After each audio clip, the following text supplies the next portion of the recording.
Hi అండి. ఇవాళ మనం ఆలూ ఫ్రై ఎలా చేసుకోవాలో చూద్దాం. ముందుగా ఆలూ ఫ్రైకి కావాల్సిన పదార్థాలు 4 ఆలూలు, కొద్దిగా కరివేపాకు, కొద్దిగా పచ్చిమిర్చి, 2 ఆనియన్స్. బాండి పెట్టుకుందాం. అందులో కాస్త నూనె వేసుకుందాం. ఇప్పుడు నూనె కాగాక మనం ఆవాలు, జీలకర్ర, శనగపప్పు, మినపప్పు వేసి వేయించుకుందాం.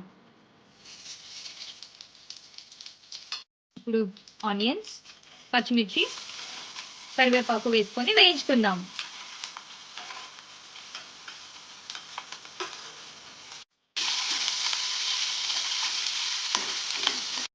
సాల్ట్,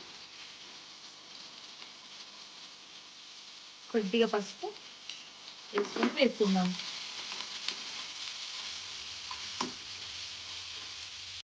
ఇప్పుడు మనం ఆలూ వేసేసుకుందాం.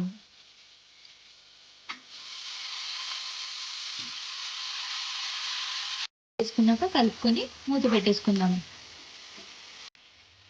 ఇప్పుడు మూత పెట్టేసుకొని 20 నిమిషాల పాటు మధ్య మధ్యలో కలుపుకుంటూ ఉండాలి. ఇప్పుడు మన ఆలూ ఫ్రైలోకి ఈ పొడి వేసుకుందాం. ఈ పొడి ఎలా చేసుకోవాలంటే కొద్దిగా కొబ్బరి, కొద్దిగా కారము, కొన్ని వెల్లుల్లి వేసుకొని మిక్సీ పట్టుకుందాం. ఈ కొబ్బరి కారాన్ని ఇప్పుడు మనం ఆలూ ఫ్రైలోకి వేసుకుందాం.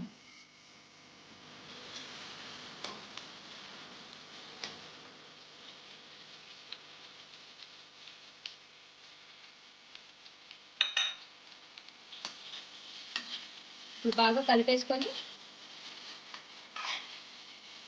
కొద్దిసేపు మూత పెట్టి ఫ్రై చేసేసుకుని ఒక 5 మినిట్స్ తర్వాత తీసేస్తే అంతే. ఆలూ ఫ్రైని సర్వింగ్ బౌల్లోకి తీసుకొని సర్వ్ చేసుకోవడమే, అంతే. Like, share and subscribe to our vlogs.